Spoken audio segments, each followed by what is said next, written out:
Take two. Yeah. Good evening. I'm Donna Patterson, the Autumn Carl Chaplain in Residence here at Scarritt Bennett Center. It is my privilege this evening to introduce our poet, Annette Sisson, who is a teacher at Belmont, a professor at Belmont. She lives in Nashville with her husband, her dog, and a small flock of chickens. And all three of her children are grown and away. Her specialization in the department at Belmont in English is Victorian literature. In her spare time, she hikes, attends theater, serves on the board of the Nashville Children's Theater, bakes, plays the piano, sings in the church choir, and travels. She's published poems in Zone 3, and her chapbook, A Casting Off, which is here for your purchase after the reading, will be published, has been published May of 2019. She's written poems in Nashville Review, Typishly, One, the West Review, Heartwood Literature Magazine, Sky Island Journal, and many, many others. So we welcome her as a 2021 Mark Strand Poetry Scholar for the Swannies Writer Conference and a 2020 BOAT, B-O-A-A-T, Writing Fellow, winner of the Porch Writers Collective in 2019. So, welcome, Annette.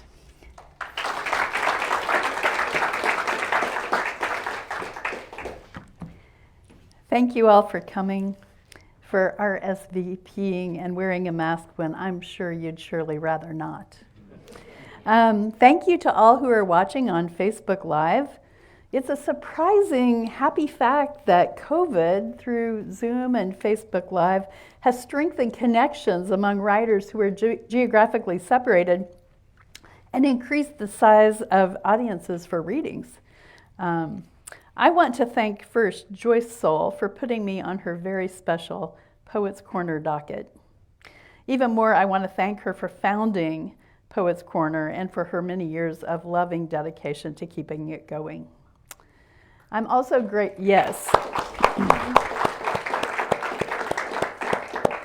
I'm also grateful to Donna Patterson and Anna Massey up there for promoting this reading, for answering my questions, and offering their support and encouragement.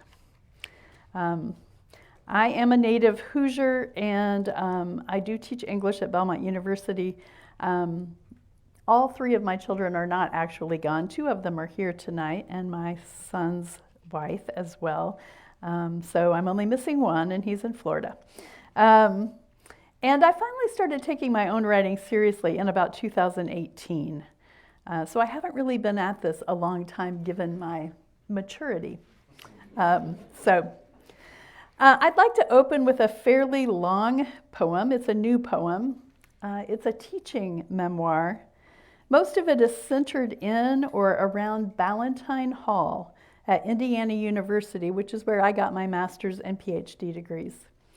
The poem is written in three parts, the first two focusing on a speaker who is a lot like me, and the last section focuses on a professor who it's based on my mentor and dissertation director, a marvelous, sharp, humble human being who I suppose is my hero. It's called Fall Ballantine Hall. Section 1. On a Monday in late September, I am dressed in a straight skirt and pink blouse, modest heels, a grad assistant.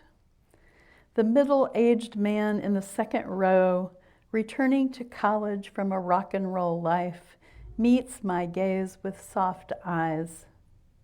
All I see is menace. Sorority girls roll their eyes, titter in the back. Is it my skirt, short hair? We limp through the day's lesson, passive voice, vague pronouns, hairy-chested verbs. After, an 18-year-old, frizzy-haired, pulls out an article for his paper, Governor's Race, Funding Sources, asks about its credibility. I read the title aloud, mispronounce constituents, emphasis on the wrong syllable. My expertise slinks to the corner, bested by a freshman. His eyes dart away, my stomach falls. He returns to his question, kind smile, no trace of disdain. Section 2.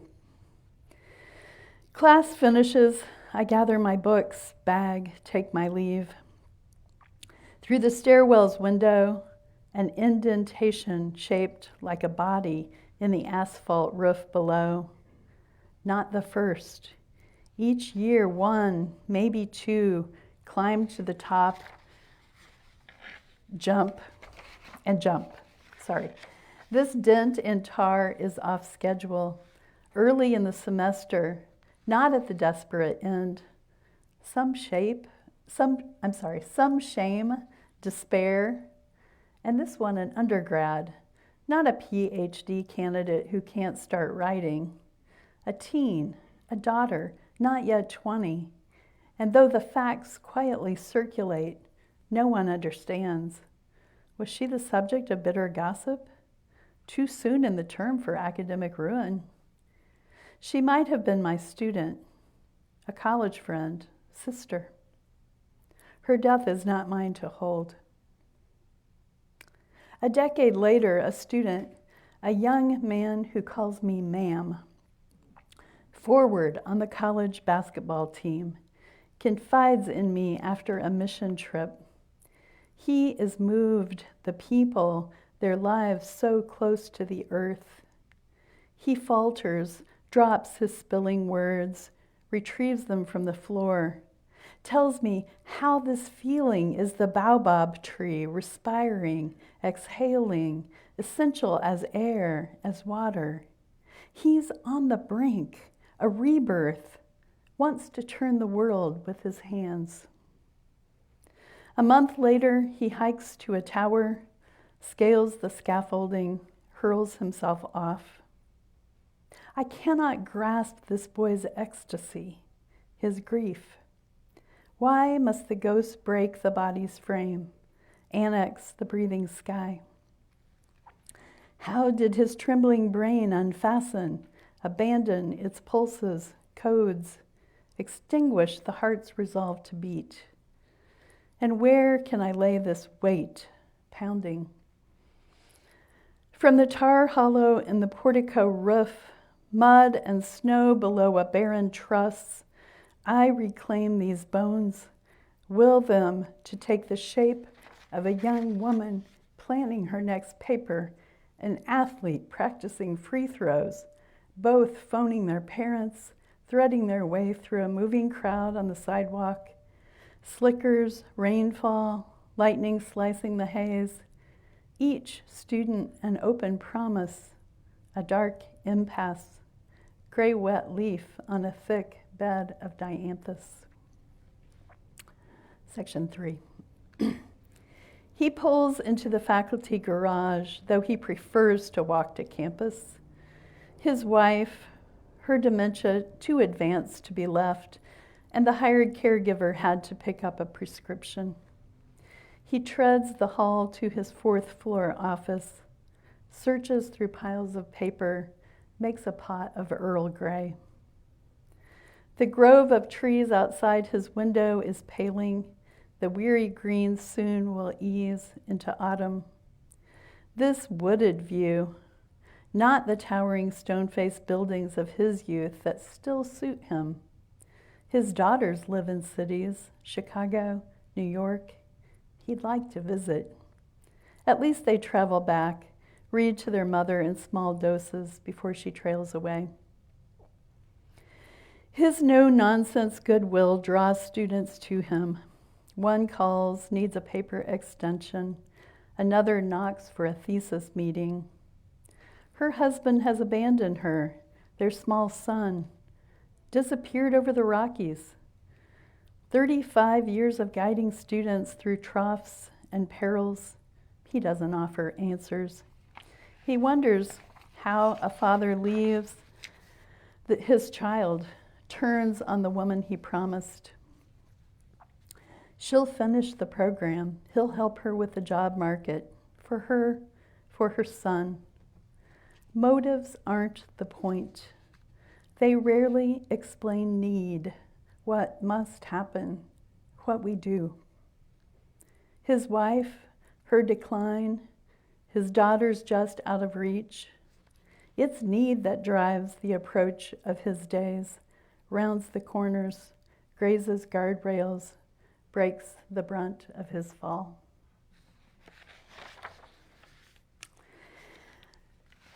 And now 2 love poems.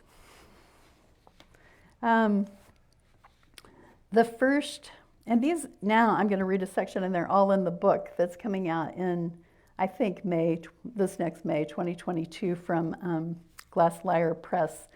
And so this section, they're all in the book, but not in that chapbook. This is called Near Piccadilly. It is a sonnet, and it's an homage to Jack Gilbert's poem, Married. First Christmas, 26 years ago, time tumbled ahead of us. One day after, I boarded a plane for London without you. Snow piled along glittering streets. Wind blistered my eyes. The Thames blustered, hushed by edgings of ice. And every hour, my body missing its ribcage, heart valves slipping. I scoured the city for relief. Traffic flooded the street, surged from the wrong direction. I stood on a curb near Piccadilly Circus, straining to cross, to gather myself, salvage the lost body parts.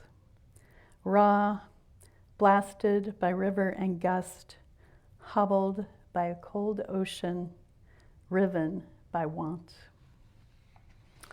And that poem came out last March in the West Review.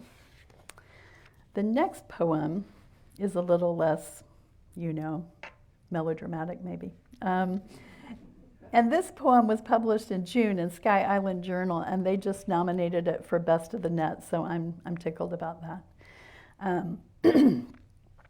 It's called Figure of Song for Jimmy. A high wire finch plots his tones, a 5-point graph. Orion migrates, it's turning a refrain, figure of song. If wind were silent, would my tumbling hair, the shuddering lid against my pupil, disquiet you? Night sky points in every direction, paths of rhythms, soundless intervals, vibrations like chords, a chaos of maps. You are the hastening air, raucous in my ear, a bird song's inflection of stars.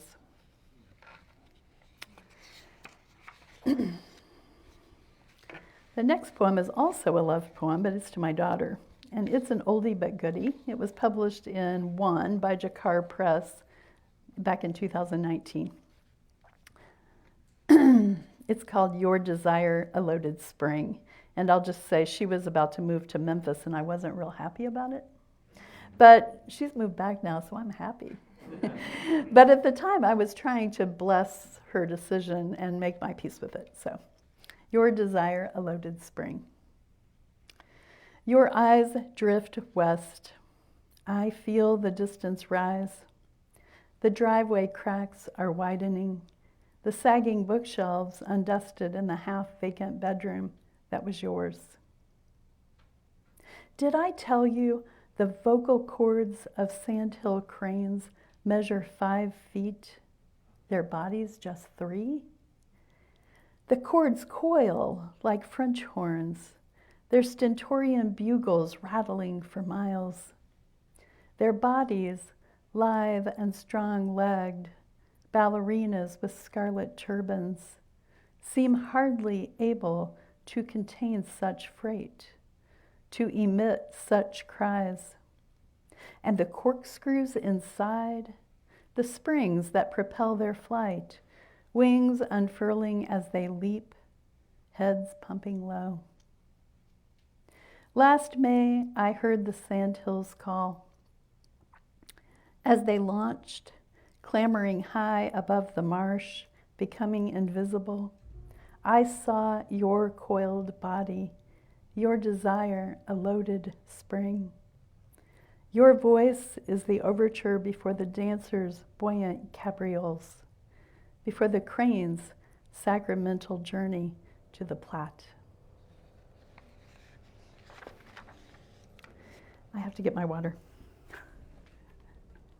Sorry.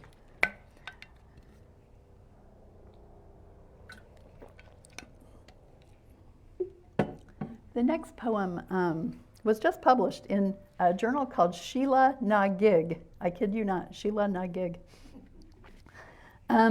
It's called Prodigal Father. It's written in memory of my first father-in-law, so my son in Florida's grandfather, who died last December. Prodigal Father.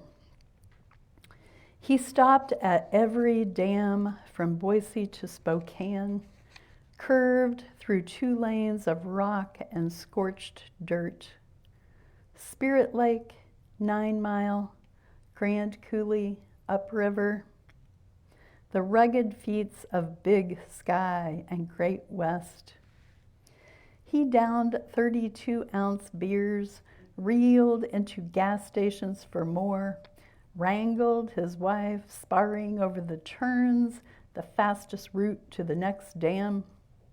Still, his voice sweetened as he stared at each new edifice, rehashing design, construction, the segment of river, its history, bed, channels, how its topography must be taken to account.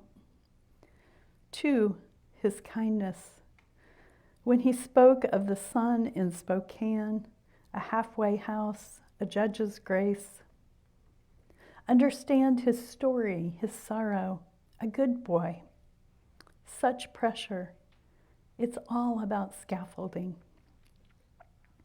This father, his sons, his beer and smokes, acres of roiling lake, restrained like the one he girded up, held in with deep footings, story, pylons of grit.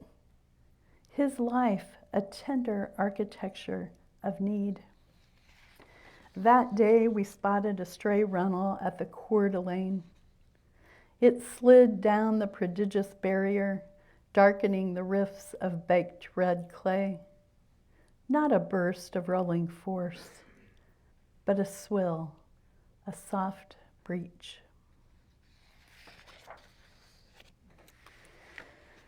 The next poem I'd like to read is my COVID poem for tonight. It was also published in June in Orange Blossom Review that also nominated it for Best of the Net, so I am double lucky this year. And this is what it felt like to me until most of us had vaccinations.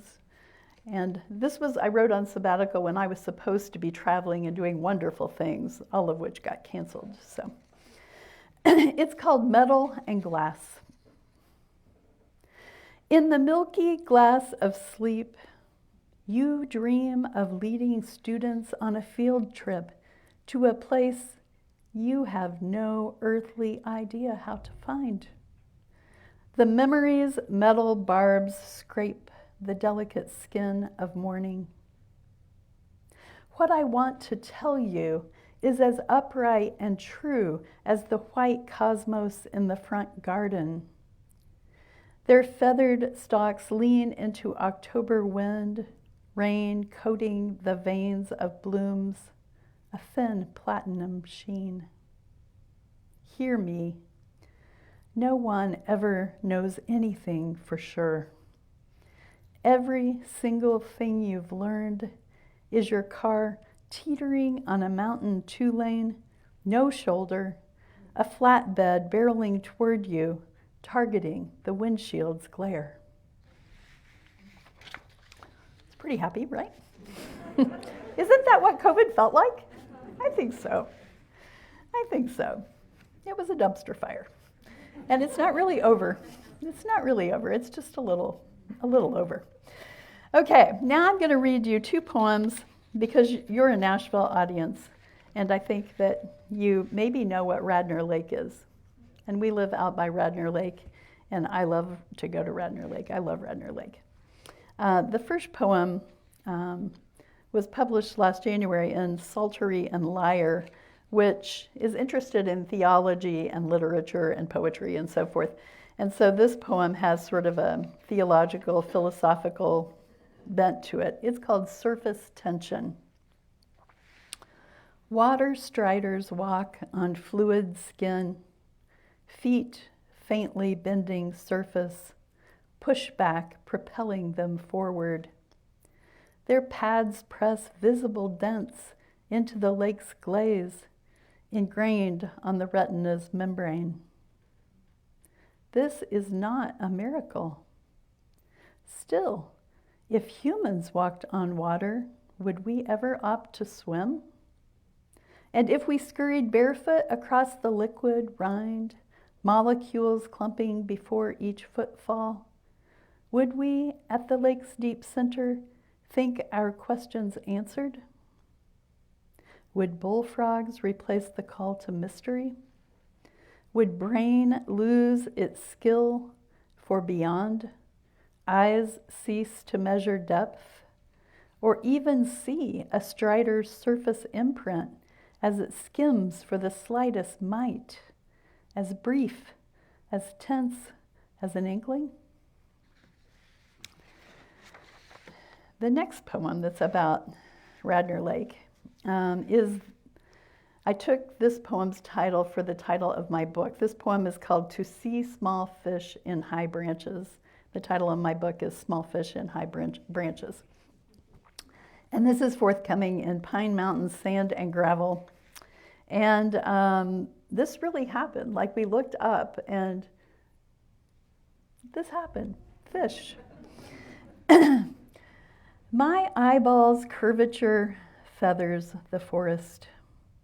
I choose precision binoculars, barium glass, crisping texture and edge. This crystal amplifies the air's flux of lumens, gathers them up like stray contours and plumes. A bird forms in bouquets of light. Without prisms, I see hawks circle a blue afternoon, their tails ablaze. A yellow mauve iris, the veins of its beard geometric etching on sepal. The fluttering hem of a cloudy lake. The startling girth of a heron's nest lofted in sycamore. The heron nestlings call for glass, its mesmeric gaze. To pierce the sky, to see the heads bob, the parents' talons, their powder down, the blue-gray vigil as they tend the glossy chicks, nebs and tongues and glints of small fish in high branches. Okay, the next poem is like my happiest poem. I don't write really happy poems, but this is an ekphrastic poem, and for those of you who don't know what that is, ekphrasis is when you write a poem that's in response to a work of art that's sort of like in conversation with it. It could be music. Most often it's painting or sculpture. And I like to write ekphrastic poems. I love painting, actually. I don't do it. I just love other people's paintings. So, and I really like Hopper, because who doesn't like Edward Hopper? And I was in a class, and I had a class recently on surreal poetry, which I wasn't really very good at. I'm not really surreal. But there was this picture of Hopper's, and it was nothing but a road. It was a horizontal rectangle There's a road at the bottom with a little grass on each side, and then nothing but trees. That was the whole painting. Like there was nothing but trees and a road. But in the front, because it's Hopper, so there was light, in the front of the trees, there were 3 trees and then kind of half a tree, but I'm going to ignore that one. 3 trees that had some sunlight on them, so they stood out. So I looked at this and thought, well, there's not a lot going on, but let's see if I can make something go on. So I wrote this. It's called Seduction of Telephone Poles, and I am delighted that it is forthcoming in a journal. It's called the Southern Florida Poetry Journal, but they call it the SoFlo Pojo, and I just think that is the right place for this poem to land. So, the SoFlo Pojo. Seduction of Telephone Poles. At the edge of a road to Keene, New Hampshire, or Lancaster, Pennsylvania, 3 tree trunks step into bright afternoon. Against a scrim of dark foliage, these featured dancers pose, arms in a V, fingers entwined in loose-plaited hair, lime-colored in sunlight. The pavement's shoulder lures. They hop the platform road, riff a quick lick, bow. From the canopy, parental roots brood, crow mythologies of doom. The trees are like hoofers. They slough off tangled mockingbird memories, dream of a city of gimlets and pomegranates, lifts and spins, brush and heel dig. They scuffle and stomp on asphalt. The taps of their saddle shoes slide and click as they shuffle to the hum of telephone poles, travel the crackle of wire. Okay. So these poems from here on out, I've been writing a lot of narrative poems. So this is another narrative poem. And it's it's called Metaphysics of Sound. So some weird stuff happens. It's new, and it's for my daughter. It was August, my birthday. Your principal allowed you to miss orientation junior year, to be an extra on Nashville. How could I begrudge this destiny with the stars? A new driver, you were spacey as a comet's tail, didn't know left from right without Google. On set since dawn, all day and into night, you lurked in halls, pretended to joke, lingered on the fringes of crowd shots, or so I imagined. I climbed into bed, switched off the lamp, turned toward the curtains. Outside, a clear midnight sky, wheel of a moon tooling through the galaxy. I began to drift. A girl shrieked, frenetic particles of sound, her voice distinct as if beside the house, as if it might have cracked the window glass. I scrambled to the front door. Nothing. Silver dusting the walk.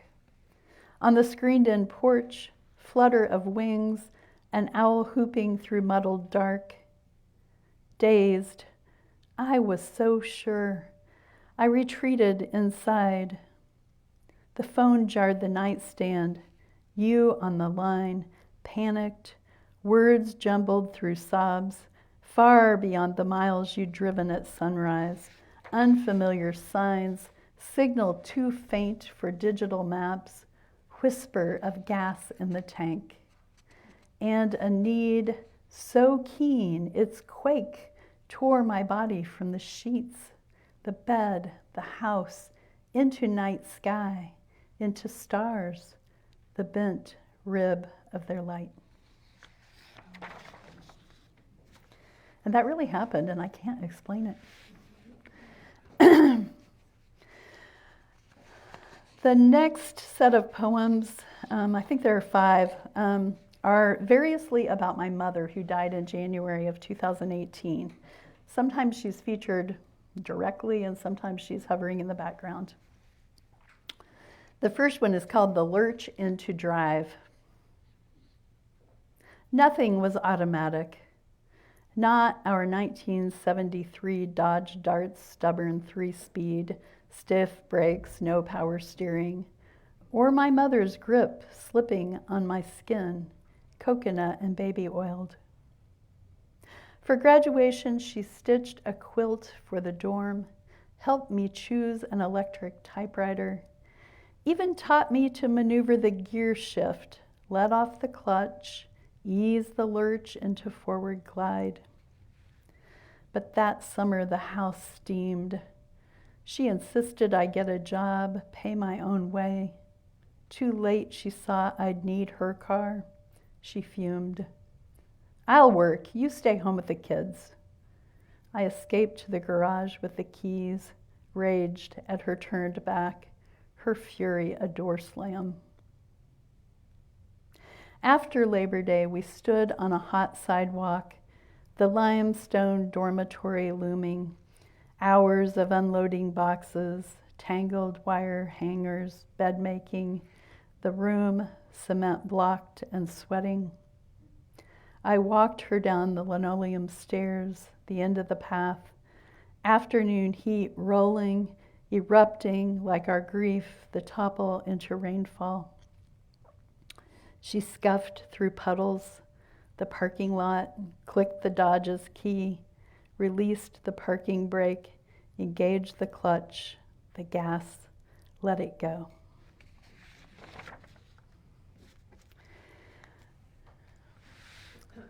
Now this poem is, I'll just say, it's a little unsettling, and it is based roughly on actual things that happened. It's shortlisted right now at the Chestnut Review, which is just a plum place to be, so fingers crossed. It's called Behind Plate Glass. The problem with McDonald's wasn't the work. It was the late night fishbowl we circled, on display to darkness we couldn't read. We cleaned and prepped by fluorescent light, blind to the outside, bound by our own reflections. Some nights, a grousing stranger slipped in 5 minutes before we locked up, idled over his burger and fries. Heads down, we hewed to the groove of routine, eyes glued to brushes as we scraped, waited. When he shuffled to the exit, the manager unlatched the metal bolt to let him out. We hoisted brooms and mops, braved the empty dining room, relaxed into chatter as his car pulled away. They closed at a burger chef across town, west side of the city, 30 minutes from our McDonald's, miles to my family's county road. Face down in a field beside our house, skulls shot through, still wearing uniforms, brown, orange collars, gold-striped shoulder to hem, brassy button plackets. Their hats lost somewhere between a plate glass building and broken corn stalks, cold November stubble. Encased in mud, undiscovered for weeks after the media flare. Away at college, I missed the police, dogs, reporters stalking the field next door. Didn't inspect the front page of the Daily Journal. My mother phoned, wrote a letter thick with details I didn't want to read. She couldn't sleep. Don't request shifts over Christmas. You should quit. I resisted. I work in Greenwood. They worked in Speedway, different parts of town. I need the money. We both feigned certainty. Kevlar vested, sure as buckshot. 5:30 breakfast shift. Our crew unlocked the doors. Early light through chilly fog.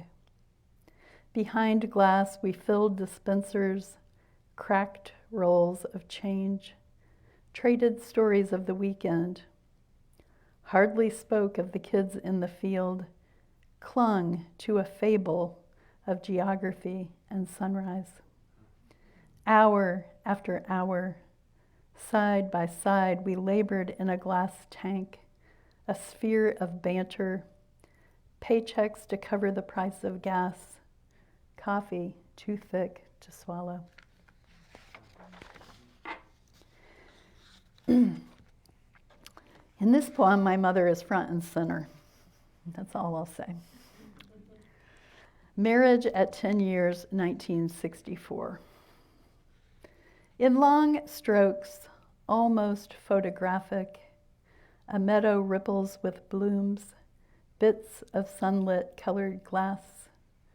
A path divides the field, leads to a clapboard house with large windows, tall plaster walls, a broad front porch where a woman lingers, arms wrapped around a carved white post, her skin bright as the paint, thick brown hair in waves.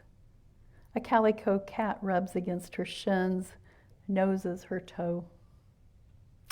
Like a Wyeth, but more color, a hopper with softer lines. My young mother at 28 treasures this image, a postcard a friend sent from New York City, keeps it in the nightstand beside the double bed she shares with her husband. She studies the life in the painting, the enameled newel, almondy sedge, the breeze, glints of color swaying like tiny slippers. She smooths morning into afternoon, wonders how to set a table as luscious as the garden she sketches in her notebook, a plot of hollyhocks, 4 o'clock she'd like to plant in spring. For now the yard is patchy, the porch narrow, the cat and kits she took to raise deserted on a country road. She frets about rent, the cost of running a household. Inside, a throw pillow balances on the sofa back, conceals splintered plaster gouged by the brownie camera she lobbed at him for signing up to bowl a third night for his relief, stranding her at home with a toddler and baby. She consults the postcard, an illusion, notes how the woman in the painting waits alone, turns to her sketch pad, pictures the garden she'll dig if the lease is renewed, the wildflower seeds she'll scatter in the front yard. I have one more about my mother and then a final poem, so you've almost survived. This is from very late in her life. It's called Her Offering. When she proffered a list of marriage partners for my father for after she passed, I wanted to flee, climb back in the car, retrace the 5-hour trip home. The drama of candidates, histories, traits, virtues, replayed for 18 months. My mother then too frail to deliver her lines. I preserved the spectacle of my silence, never acted my part, nor smiled at their jangling dialogue, even as she took her bow. 3 summers later, I planted cantaloupe in my front yard, a sweet ground cover, annual among perennials.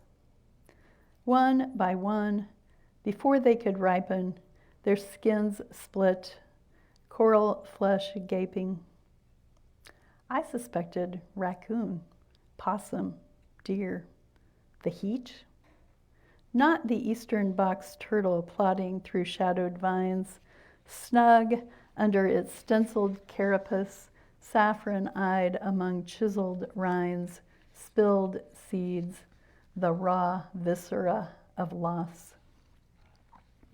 In this garden, honeyed with carnage, I see my mother's kindness, how she offered herself, the fruit of her overripe body, untangled the withering vine of her illness, tended his jagged monologues, fashioned him a sequel, a shell like a shield edged with widows' names.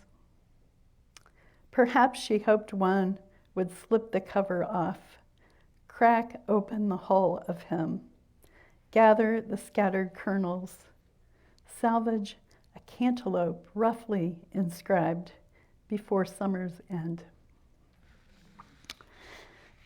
So there we have summer's end. So the last poem is about autumn, which is perfectly fitting for today. It's my favorite season. It's the most beautiful day I remember in a long time. And for us at our house, when autumn comes, it's time to make applesauce. So this is called Caney Fork, another body of water some of you may know. And it's about that. It's also about my mother's death. Autumn crisps the tapering light. Oak pulls on its auburn duster.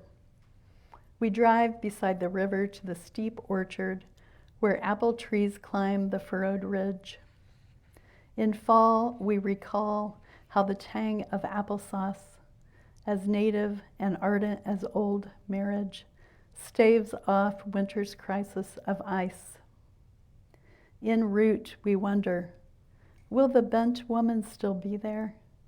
Or will she have joined the earth somewhere between hollow and hill? You find the crack in the dell, nose our car down the dirt drive. Through the shack's murky window, we see her dark form move. She opens the unsprung door, offers her creaky smile. We hunch inside, hair dusting the low lintel, breathe in apples, ask for mullins. Rusty coats, she mumbles, loads them into bushel baskets. We hand her folded cash, lug the hull to the trunk, nod, a shadow waving, pull away. Down the road, the Caney Fork. We glimpse fishermen, their waders and gear. You cut the engine.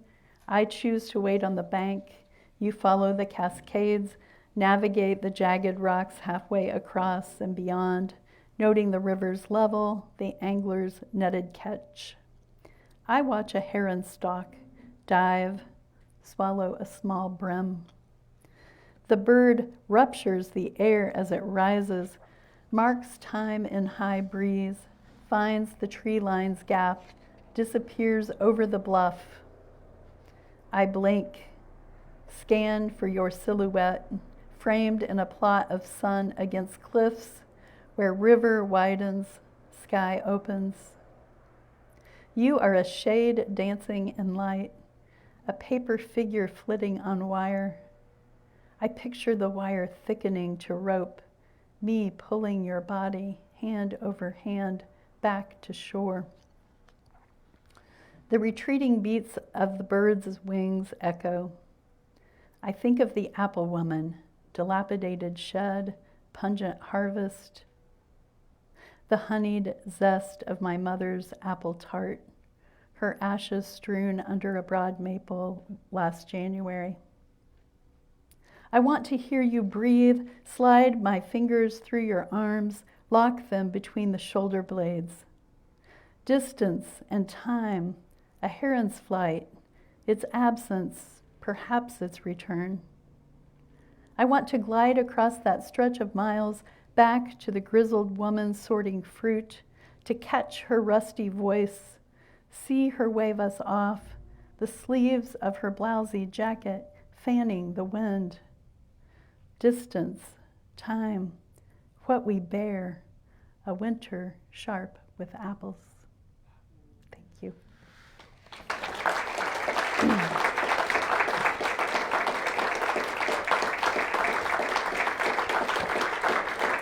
Thank you so much.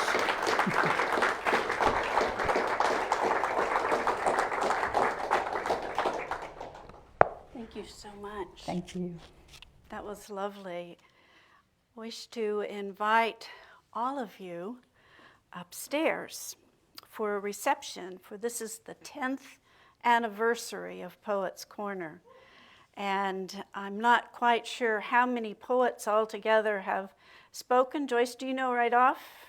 I don't know how many, but 12 a year. So 12 a year, yeah, do the math. So, and you'll be able to greet Joyce upstairs, and I know that there will be a lush reception for you. I do thank you again, Annette Sisson, for reading for us. That was, wow, thank you. And know that you have her chapbook here. So, we will adjourn upstairs. Thank you for coming. Thank you for watching on Facebook and on YouTube later.